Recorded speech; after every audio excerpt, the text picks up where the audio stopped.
Faire des prévisions financières, ça vous permet de vous poser des questions, d'essayer d'anticiper les problèmes qui peuvent arriver à votre entreprise et surtout d'imaginer des scénarios, des réponses. Ça permet par exemple de réfléchir à des questions comme à quel prix fixer votre produit, de combien j'ai besoin pour démarrer, combien est-ce que je pourrais me rémunérer, combien de temps est-ce que je peux tenir avec ma trésorerie. Alors au final, rien ne se passera comme vous avez prévu, mais le fait de vous être posé ces questions-là vous permettra, au moment où les difficultés arriveront, ou les obstacles arriveront, de pouvoir plus facilement réagir.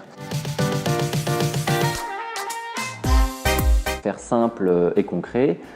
Faire simple, ça veut dire que c'est pas la peine de faire 50 tableaux très compliqués, mais il faut plutôt aller chercher à identifier les grands indicateurs qui régissent votre activité. Faire concret, ça veut dire que les hypothèses que vous allez prendre dans vos prévisions, c'est pas des choses qui sont sorties du chapeau. L'idée, c'est qu'il faut que vous puissiez vérifier ces hypothèses sur le terrain. C'est vous intéresser à vos concurrents, à quel prix eux ils vendent, pour quel service.